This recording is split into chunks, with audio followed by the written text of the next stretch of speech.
Hey, Christine, you know what I love? What's that, Lisa?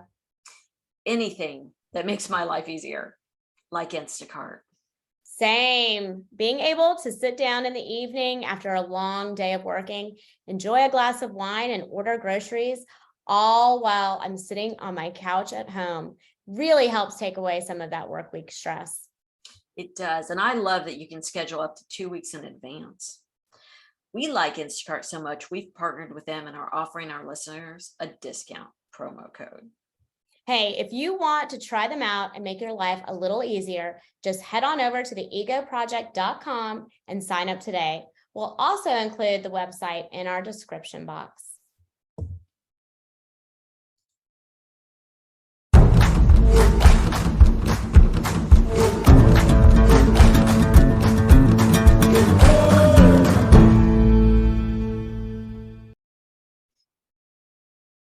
Hi, everyone. It's the Ego Project, and I am Lisa Heidel, and I'm here with Christine Seidel. And we are here with Joy Malek. We're so excited, Joy. Thank you for joining us. We are going to be delving deeply into INFJs today. And full disclosure, transparency here, we are all INFJs. And which is very exciting. Okay, so let's hit the road. I'm so excited. Okay, here we go. Okay, let me introduce a little bit about Joy. So Joy Malek is a licensed psychotherapist, life coach, educator, and thought leader. Her goal is to contribute to the creation of a world in which everyone has what they need. And if that is not INFJ, I don't know what is. Okay.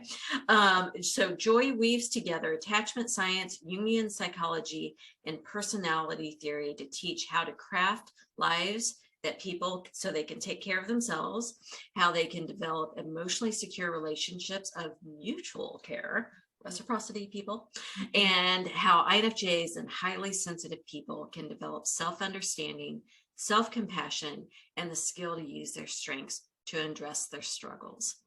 I'm so excited, Joy. I'm going to let you add any more information there that you think is relevant to our conversation today. Thank you. And I'm just thrilled to be here. Thank you, Lisa and Christine, for inviting me. I think that pretty much encapsulates what I'm trying to do with my work in the world. I started out as a licensed therapist. I've been in the mental health counseling field for 25 years this fall, it'll be. And several years ago, I decided that I wanted to be able to continue, the really rich and meaningful work of being a therapist, but also add in pathways to be able to reach more people, particularly highly sensitive people. And being an INFJ, I niched down into working with INFJs. And now I'm on the cusp of going in some new directions, as well as my work with INFJs. Very cool. Yeah. Quick question. Now, you mentioned highly sensitive people and INFJs in the same sentence. And I'm very curious about that overlap that you see. Can you kind of explain that to our listeners? Absolutely. The truth is, I've never worked with an INFJ who did not also identify as highly sensitive once they learned what that means.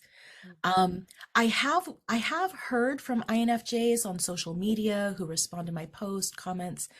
Here and there, every once in a while, someone will say, I don't think I'm highly sensitive. And so I respect that. I respect the fact that I may be wrong, that all INFJs are highly sensitive.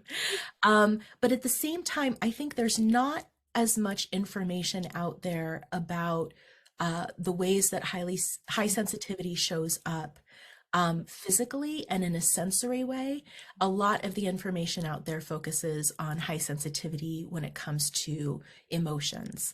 And so there are different domains of high sensitivity, and not everyone hits each domain. So one of the things that I like to do is provide education about high sensitivity so that people can, and INFJs can find themselves there if it matches up. I love that, especially because I think highly sensitivity has been kind of related mostly to looking at it in childhood, from a behavioral perspective. So really focusing and helping people in adulthood identify with the clusters of that sensitivity and where they can fall in those facets helps them, I think, make sense of it, and it kind of encourages them to delve into those sensitivities as well and see what little nuggets are in there. So I love that you do that with adulthood specifically. So Thank you. Thank you. I will also add that the reason I use both terms, INFJ and highly sensitive people, is because while I think most INFJs are highly sensitive, certainly there are a lot of other personality types that are highly sensitive as well. Yeah, absolutely. Definitely. Now, I made the assumption that everyone who's watching or listening knows what INFJ means. Which probably could be the case, not gonna lie. But because we are very curious about this type, and that's how I always know if someone's a real INFJ, is because usually they'll be like, do you know your type? Or you ask them, they know their type. So other people are like, I don't know. It's like A, B, C, D. I don't know. I'm like, oh, then you're not an INFJ because we all know our type. So can you, just through your own Jungian lens, kind of give our listeners an idea of what INFJ actually means? Yeah, absolutely. I would love to. So I'll say first that the MBTI is based on an original theory of personality by Carl Jung, and he called that psychological types. And the MBTI did two things with Jung's original theory. Number one, they organized it into the 4-letter codes that we know of today. And number two, it took what was a very nuanced system that Jung originally conceived of and simplified it and made it more binary. So you're either intuitive or sensing, you're either a thinker or a feeler, and so on.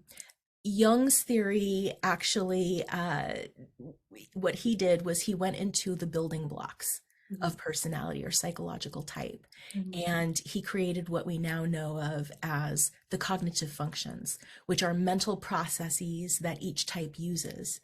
And so when we put together Jung's more nuanced theory with the organization of the Myers-Briggs, we find that each personality type uses the same 4 mental processes, which are intuition, sensing, feeling, and thinking, but in a different order. And also, Jung took those 4 original building blocks of personality and then created 2 versions of each, an introverted version and an extroverted version. So we have introverted intuition, introverted feeling, extroverted feeling. And so we wind up with 8 building blocks of personality type. And each personality type uses 4 of those 8 primarily. So the way that I like to describe INFJs is just to briefly touch on our cognitive functions or mental processes. So number 1, our dominant core strength that we are the most skilled at and have the highest preference for using is called introverted intuition. And that's a process whereby we recognize patterns and make connections between intangible things. So often we, in particular, like to focus on emotions, people, relationships, ideas, abstract things that you can't like touch or engage with on a sensory level.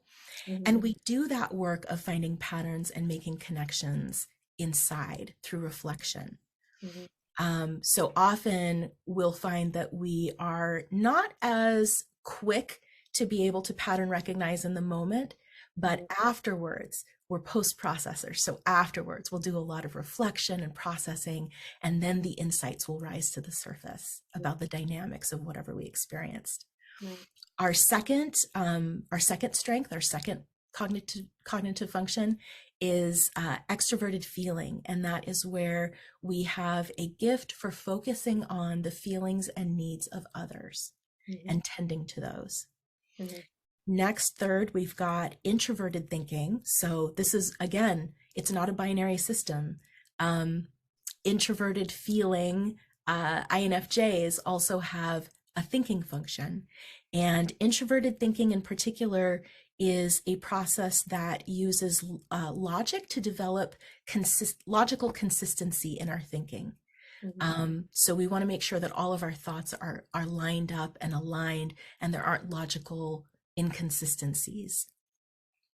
And then lastly, the cognitive function that we have the least conscious access to is extroverted sensing.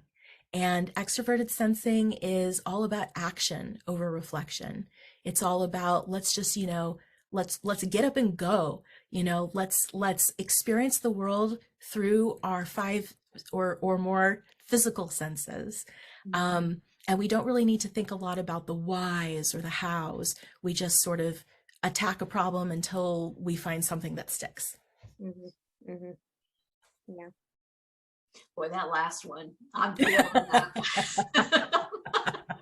Yeah. Like, what do you mean you don't need to know the why and the how? Exactly. In that language. Right. Right. Oh, that's such a good explanation. And so for an INFJ and, the INFJs out there listening, really giving yourself permission to say, yes, I'm highly intuitive. Yeah. I just am. Yeah. I don't know why. I've always been like this. I don't know what it means sometimes, right? And kind of explore that. So can you speak a little bit through working with INFJs, how these, our cognitive functions, how they show themselves, and then maybe share a little bit of the limitations or the challenge. I'd say challenges, not limitations, challenges INFJs run into. Absolutely.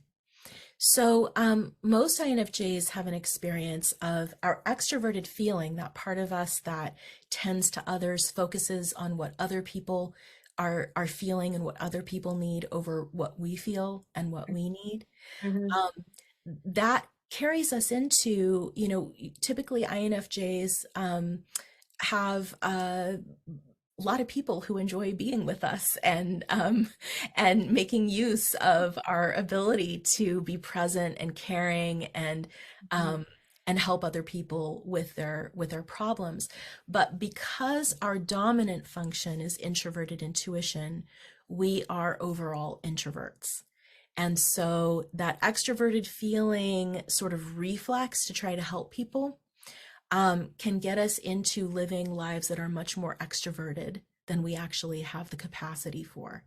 And so INFJs, until we learn how to balance the two, we often find ourselves in a pattern in life where we're living more extrovertedly than we really have energy for, but there's such a payoff in people wanting us, needing us, that really yummy sense of connection we can get with others, until the lack of reciprocity starts to really wear on us, and that extroverted living starts to really wear on us. And so there's a concept called the INFJ door slam, which I think often occurs right about here, where we don't know how to set boundaries. We don't know how to let people know that we have needs that are in opposition to what they want from us. We have needs for solitude. We have needs for reflection, for time, unstructured time, where we can be in that dominant introverted intuition function and just process and let our thoughts go in undirected ways to make sense of our experiences and gain insight and settle back into ourselves. So we'll wind up often, making sort of an abrupt U-turn from that connection with others into solitude, and it can be pretty extreme, those two poles. And then other people are kind of left going, where did they go? Wait, and they can feel rejected, they can feel let down, which just can add to our resentment because we're people too, and why don't others get that? So the way of being for INFJs our top need, I would say, is that time for solitude, time to connect inwardly instead of connecting outwardly.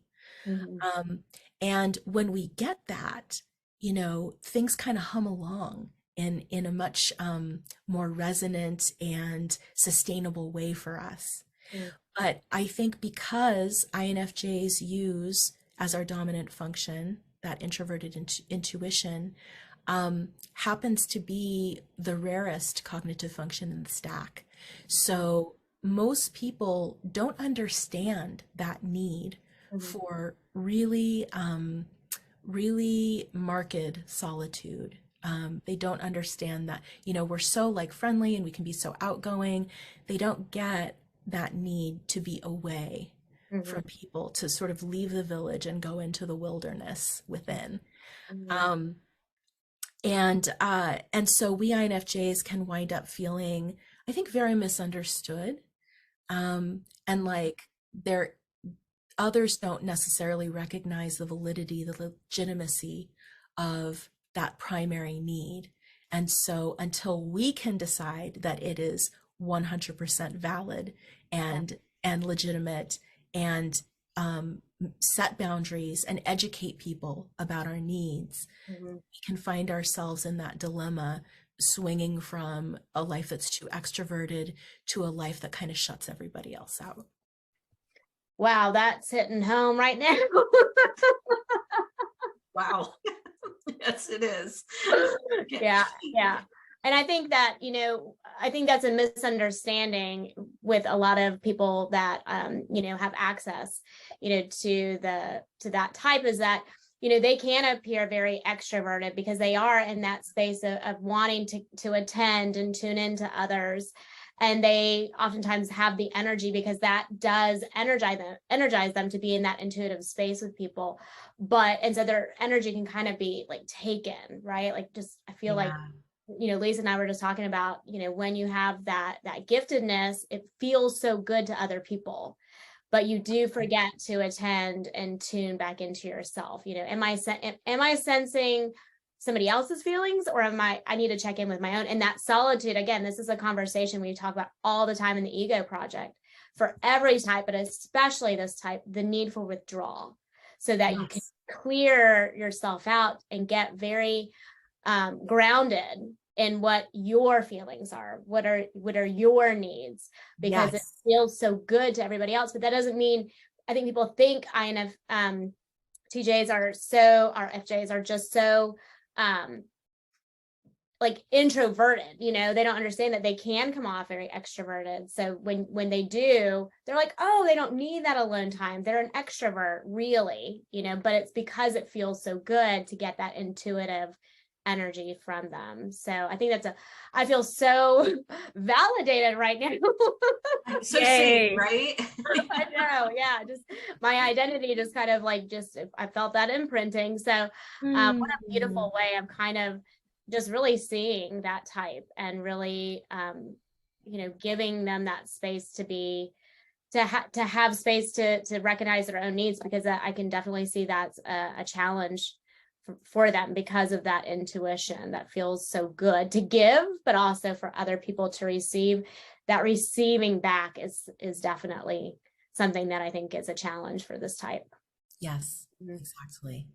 Okay. I'm tearing up. I'm feeling it so strongly right now, because one, as Christine said, very seen, very understood, and Mhm. also the recognition that feeling that I have, that it's, to me, it feels, when I have too many people pulling at my energy, I actually feel it physically. Yes. And I don't think people understand that, when they're asking one favor, but we have 12 people asking from us, and That's it right. feels like they're just like attaching into the body and pulling on the energy. And I'm going to ask the two of you as INFJs, is that something that you two, I'm an empath, I'm very empathic, so is that something you two feel as well, the physical sensation? Mhm. Yeah. Absolutely. Okay, yeah. So thank you for validating, as Christine said, everything that is like, yeah, I do need it. I Yeah. do need that alone time. Yeah. So And yeah. and I want to say, Lisa, think it's so lovely that you brought in the somatic physical piece. Mhm. Um, I find that because we INFJs use extroverted feeling, where our attention is directed toward other people's feelings and needs, Mhm. and it can be harder to be aware of our own feelings and needs until we've become so deprived that they sort of roar up and take over.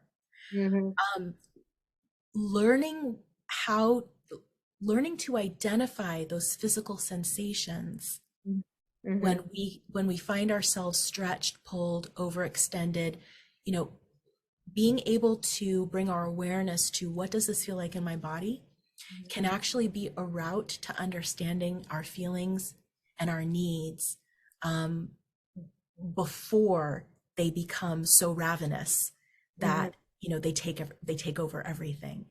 Yeah. So what I would recommend for any INFJ out there would be, when you are feeling that pull, that overextension, notice, what body sensations am I experiencing? What do I feel in my throat, in Mhm. my chest, in my abdomen, in my musculature?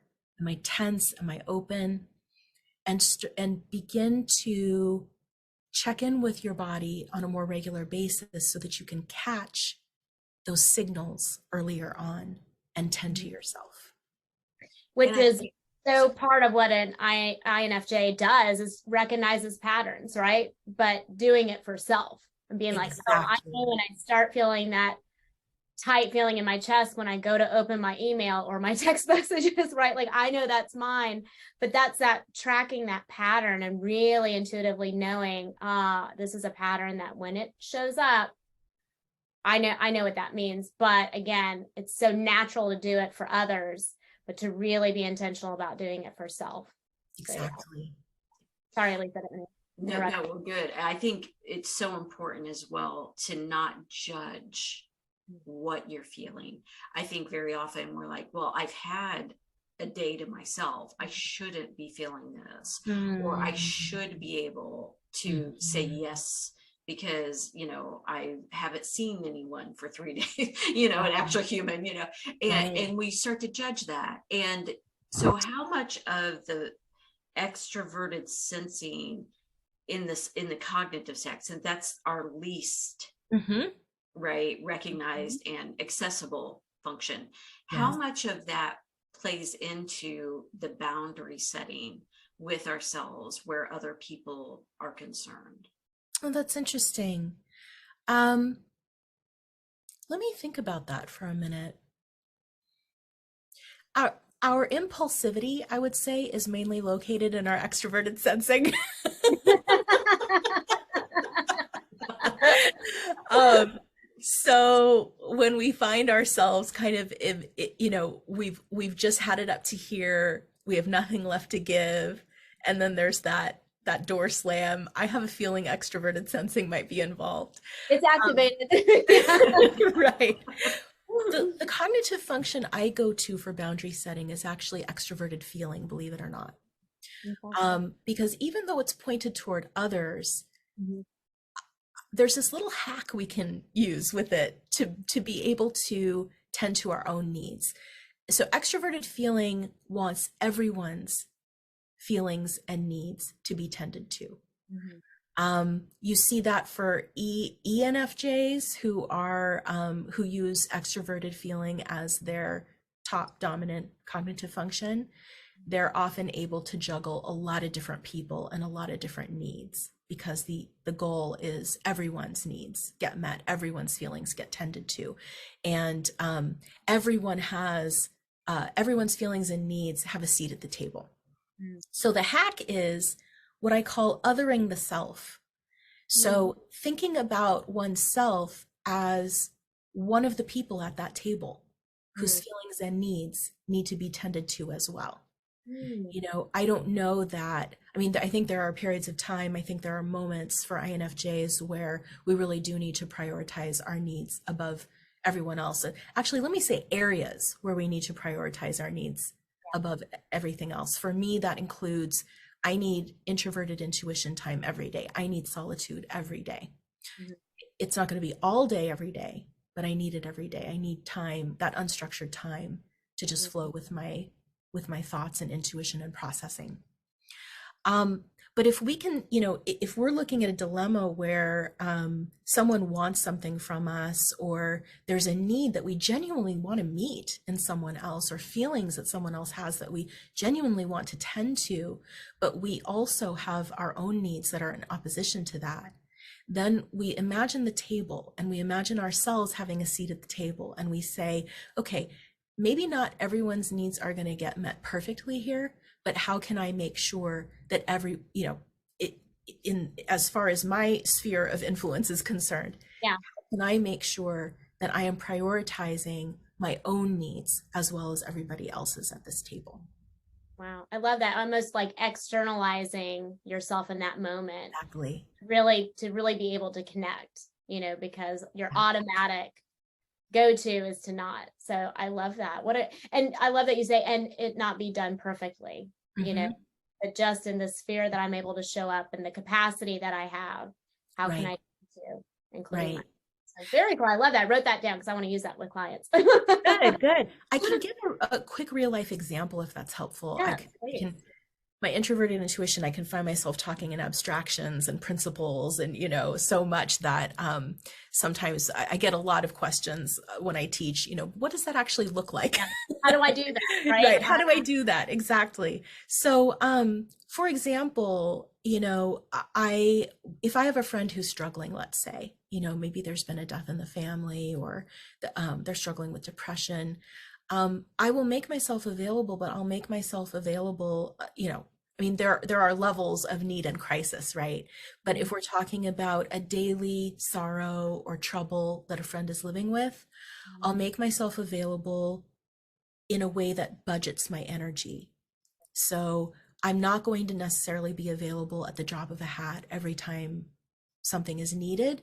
That's where I think we also, as INFJs and extroverted feelers, need to really keep in mind we are not like the superhero model doesn't work in real life.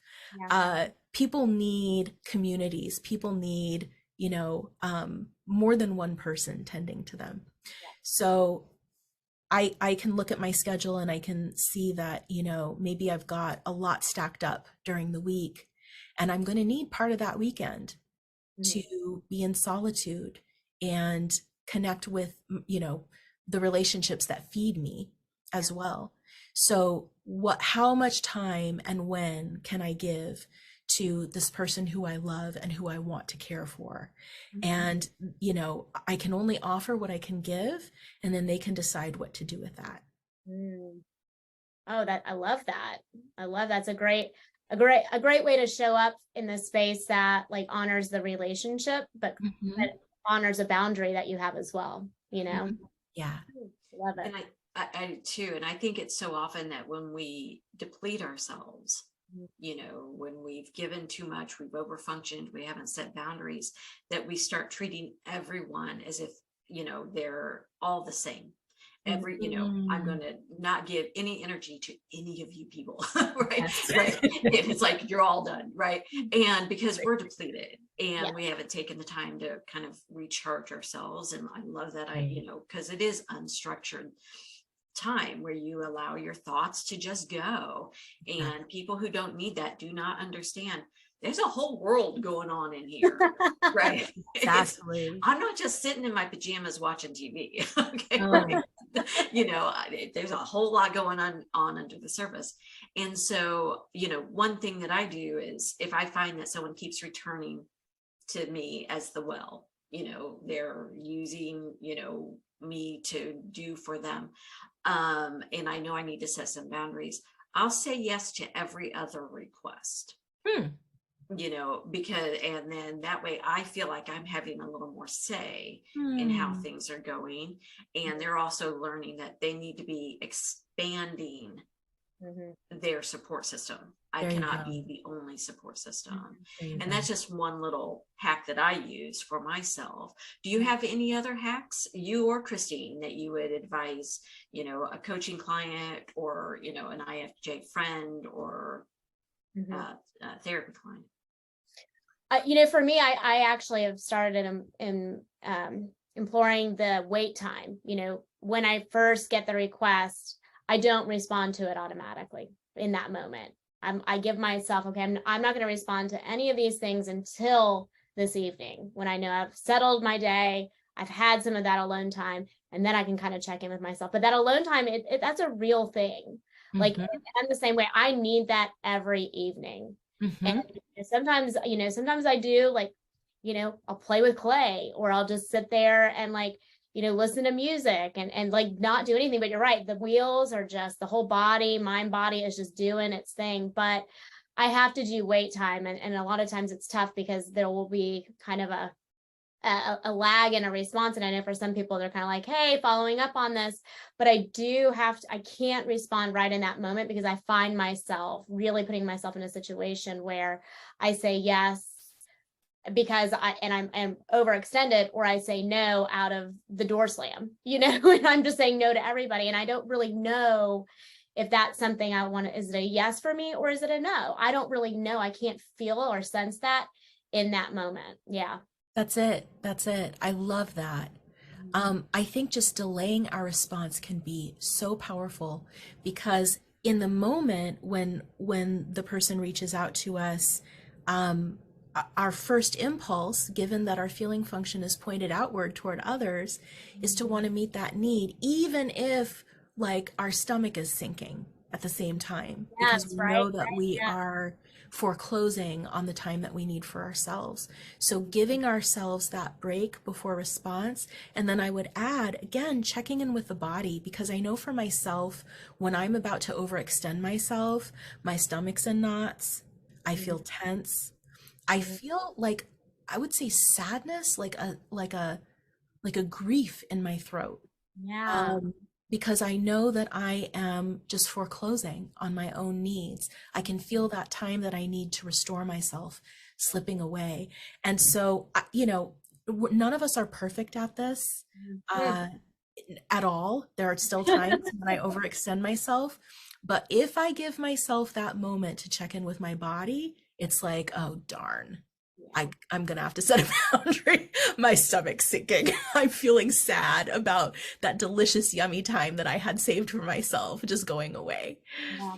I think that is such a cool explanation of it, because it is a very somatic, emotional response that you have. And I kind of describe it as like, and I feel it like really heavy up here in the chest, because I want to receive, like give to myself.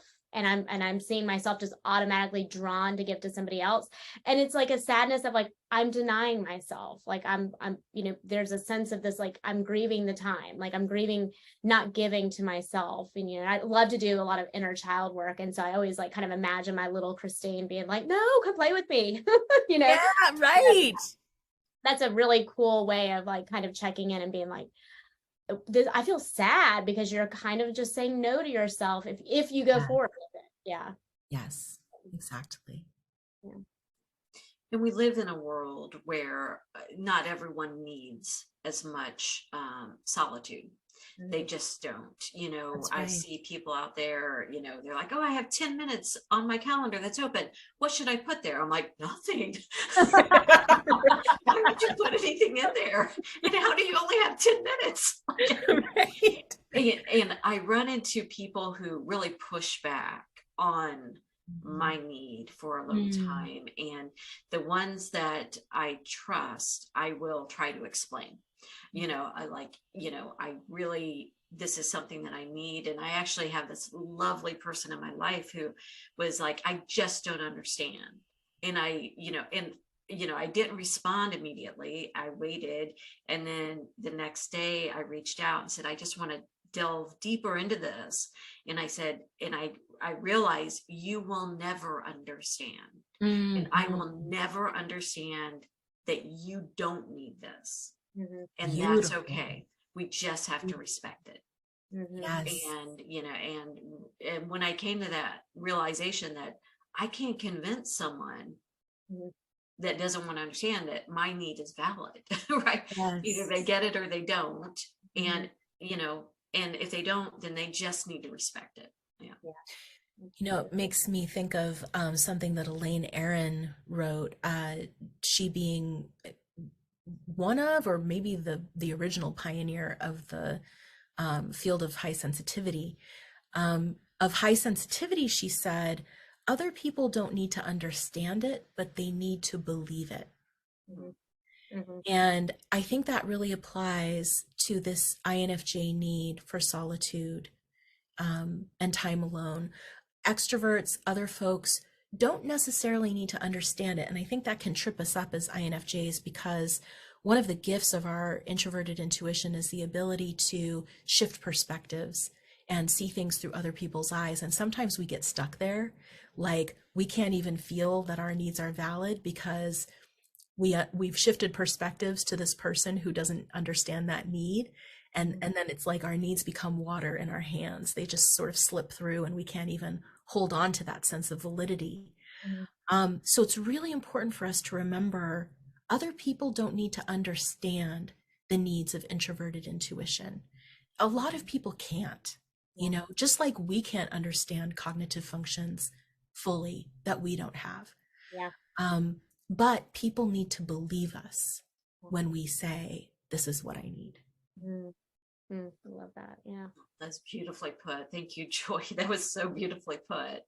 I think that idea of perspective taking is so important. I know for myself, like I turn that, sphere every direction. Yes. And before I make decisions, and to some people, it may look like I'm indecisive, or that I, am, burning up daylight, really, right? Because but I like to look at it from every perspective. Now, I see that as one of my strengths, but also from what I also see it as one of my challenges. Mm-hmm. Because, like you said, if you get stuck in someone else's perspective, you will burn up daylight. Can you talk a little bit more about when we get stuck in that cognitive loop, basically, right? Is that Yeah. what it is? How do we get out of that? Yeah. Great question. Let me sit with that for a minute. By the way, for any INFJs out there, when I say I need to sit with it for a minute, what I actually need is to disconnect from the conversation that extroverted feeling is facilitating. And I need to, what I call, take the elevator down into my introverted intuition, where I essentially step into like a perspective shifting um, machine or simulator, where I can look at the question or look at the issue from almost orbit around it from as many different perspectives as possible, and try out different ideas, running them past my intuition for resonance. So that's what I'm about to do. That's such a And I cool. also, can we add to that you do it without thought? That's right. It's intuitive. That's And right. you do it very quickly, right? Like it may quickly in the span of a time, right? I mean, depending on the situation. Is that accurate? Right. I would say the speed depends on how many patterns I've already recognized in this area, how much time and reflection I've spent in this area of the question I've received.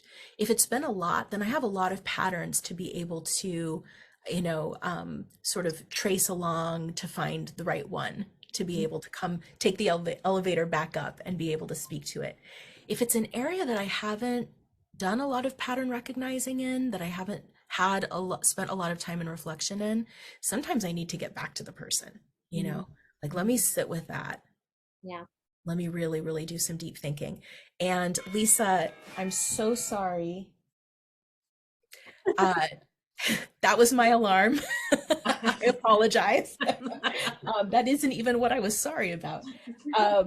I apologize for my alarm going off. what I was going to say is that I have forgotten your question. And I realized I did that to you as well. I forgot it too. I forgot it too. What was the question? So how do you, what you said was so important and valuable for INFJs, I think, to recognize that it may feel like we just do this immediately, right? But there's actually a process. We're actually mentally processing, physically processing information. So Yes. thank you for sharing that. I think that's going to be very valuable to other INFJs out there. I really do. So I'm not even sure my question is that important. How do we not get stuck in the cognitive loop? In your question, the cognitive loop is When we get I think stuck it was from other people, like all the different perspectives. oh, right, all the different perspectives. Okay, yes, so now I'm going to take the elevator down and reflect on that.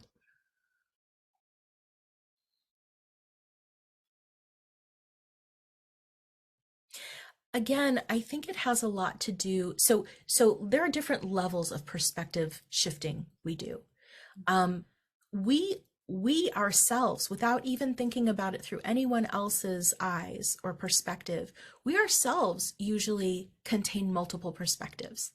So we can think about it from this angle or through this lens or according to these concepts or according to that experience or this experience. And so we ourselves, just as individuals, hold multiple perspectives. But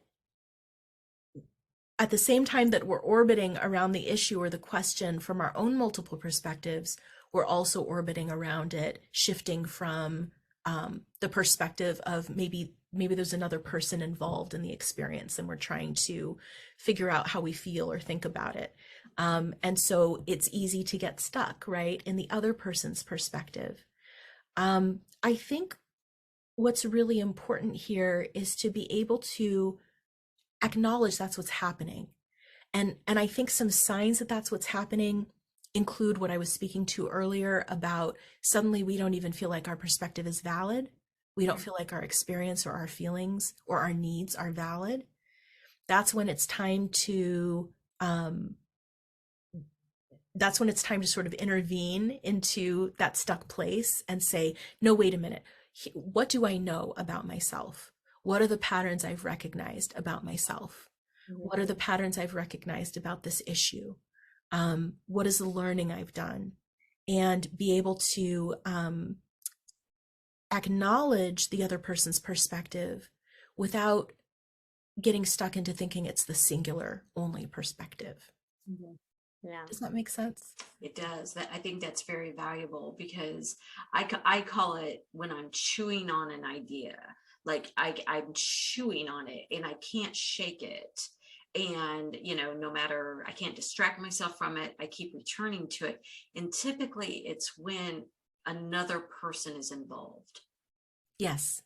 Because I can stepping into their shoes, seeing me from that perspective, and also recognizing, no, that doesn't feel right to me. Something feels off. And I keep chewing. What are your thoughts on that? So here is where it's important to note that introverted intuition, that pattern recognizing process, is what we call a perceiving process, which means it's an information processing function. So it's the way that we process experiences, information, learning. It's through that ability to shift perspectives, and out of those shifted perspectives start to recognize patterns. And we do that through internal reflection.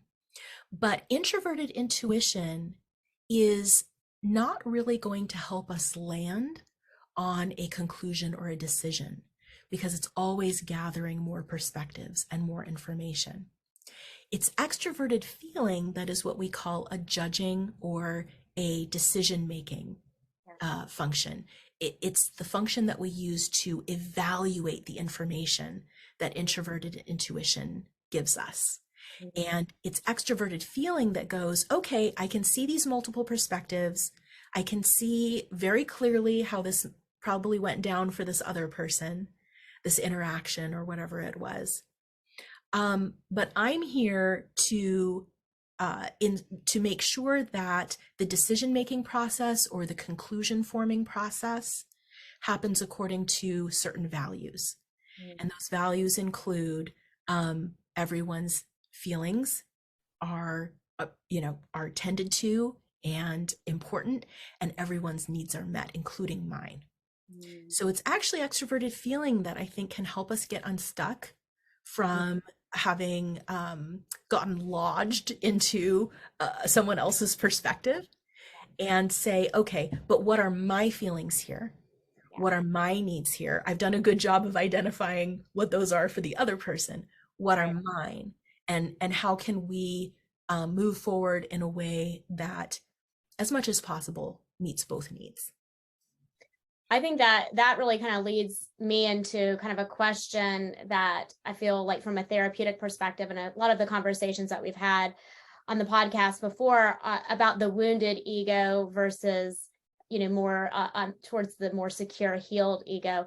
INFJs, I feel like, are really kind of predisposed to, when we have some of that inner child wounding, some of those core wounds, how that can really grapple with the giftedness of this type, and lead us into some very, dysfunctional codependency or overfunctioning, which, we always struggle with anyway. But, can you talk a little bit about how some of that wounded ego phase of early life can kind of, impact the INFJ?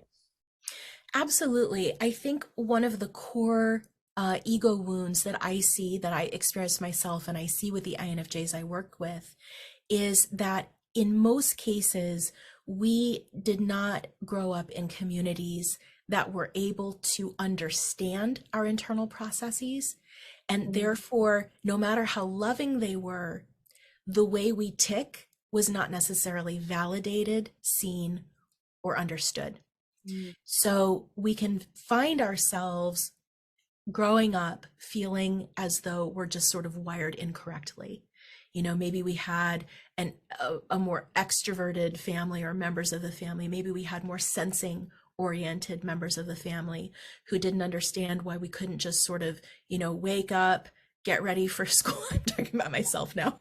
Wake up, jump out of bed, get ready for school, spend 6 hours at minimum around people, crowds of people constantly in classrooms and then bounce back and like sail into our chores and, just get stuff done and feel a sense of satisfaction for, being a contributing member of the family. Yes. Like that's hellish for an INFJ. Yes. It sounds so simple, but it sounds so simple because we live in a world that's predominantly extroverted and predominantly sensing. Yeah. So this is the stuff that comes easily to extroverted sensors. And like, thank goodness for them. Like, they're why society runs. Exactly. But for us, there's that ego wound often emerges from having our motivations and needs mislabeled as things like lazy or uncooperative or too sensitive, or like we get our motivations labeled like we're just not trying. Or we just don't want to cooperate, and that's really damaging. It causes us to grow up with a sense of wrongness. Yes. And that we need to, the only way to be accepted and appreciated is to overextend ourselves. Well, and also I think even just inherently not always being in tune with our own needs, in those early, neural pathways kind of being formed through the ego, being, not attended to for our needs because there was something wrong with our needs. And then in adulthood, if you haven't done that healing work, again, being in this space where you intuitively show up and tune into other people's needs, and having a belief that there's something wrong with your needs, like how that just puts you into kind of patterns of, dysfunctional relationships and sense of self, that I think that this type and ego can be so closely intertwined in a healthy way and in a very unhealthy way as well. That's right. Yeah. Oh, that was so beautifully put. Thank you, Christine and Joy. I love that interaction, and it was so insightful about we do have wounding, not from something that, we've created, we didn't go out seek it, but just, how we interact with the world. We are in the world, but not of the world, that feeling that we always have. And so we can heal that as adults. Now, Yes. I find for me, processing, like, extroverted feeling, I have to verbally process. I have to get the words out of me. And that could be journaling, that could be, talking to a trusted friend, where I just kind of, purge all the emotions out. And, luckily I have those wonderful people in my life. It could be a coach, a therapist, however you need to do it. But is that typical of an INFJ, that they have to get it out of them? Yes, inside? absolutely. Okay. Absolutely. Our intuitive ability to find patterns and make connections and develop insight, that functions internally. But if we are going to engage our extroverted feeling function for ourselves, and be able to really evaluate the information that introverted intuition brings us, form conclusions about what we need, be able to process through what we feel, that really does happen externally. And like you said, journaling is an external means of processing, right? Being able to go to a therapist and just kind of like monologue. I think that's usually how therapy with INFJs goes, actually, is we show up, we monologue, and then we're ready to hear, insights, reflections, receive care. Because that process of being able to evaluate our experiences, the information that introverted intuition has processed, is an external one. Well, even this conversation, I know for me, has like made my heart kind of sing, because it feels like an external, like, attendance to those parts of me, so that's a really cool concept that you brought up, Lisa, about needing that verbal externalizing of your feelings and stuff. I even felt that here, not even talking about my needs, but just connecting in an external way to that type that is who I am, so. Love that. Well, enjoy. So as we're finishing up, we're going to ask, so what is one piece of advice that you would love, if, one nugget that you want all INFJs to know out there? Let me think about that for a minute. The way you're wired is valid. It may seem like you're always scrambling inside, coming up short, having to overextend yourself to function the way that other people expect or want you to. But in reality, what that does is it short circuits your natural strengths. It doesn't give you the space and time to be able to take the elevator down and connect with yourself. And I think the greatest gift that INFJs give to the world is our insight. And that's a direct result of the ability to take the elevator down, process, reflect, make connections. So giving yourself permission, first of all, I think learning more about your type, learning more about your cognitive functions and the way that they work together and what they need, what you need. And then secondly, giving yourself permission, even if no one else will, to start living in accordance with the way you're wired, is not only so necessary for your own ability to thrive, which is so important. You're not just here for others, but is also how you make a lasting contribution in this world. Mm. Yeah.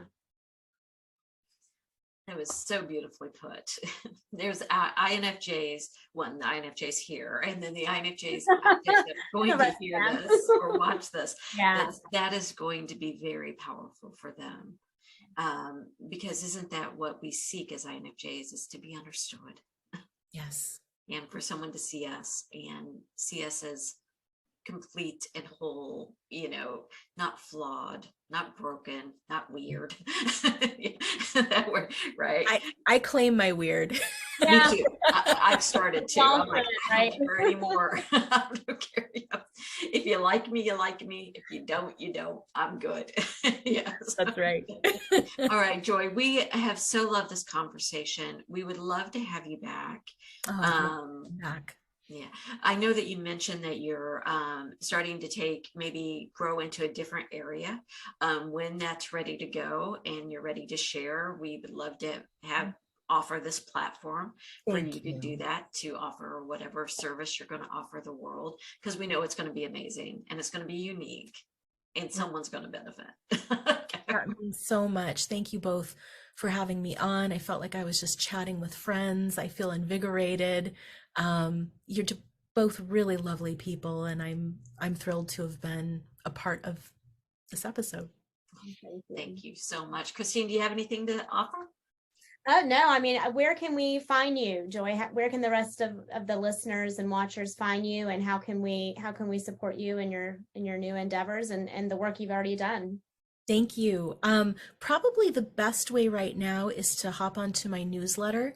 You can find that form to complete on my website, joymalek.com. The place I'm most prolific is on Instagram, where I post daily messages for INFJs and highly sensitive people. Those would be the two places. We'll also put all that information in the description, so that you can just click on there and hop on over to sign up for that newsletter, which I'm already signed up for and very excited. And I actually got my INFJ help me out here Personality poster. Thank you. Oh, I'm so glad. This I'll be like, yeah, I'm using my intuition here, introverted intuition. So and I'm gonna walk myself through it and remind myself to feel my sensory. Yes, exactly. It's always the reminder. It's like, yeah, we're supposed to be enjoying the pleasures of life. Yeah, that's right. We're here for that reason. All right, Joy, thank you once again so much. Like, subscribe, everyone, and stay tuned. We're going to learn more about Joy. There you go, in the future. All right, thank you, Christine. Thank you, Joy. Thank you, ladies. Thank you. Bye-bye, everyone.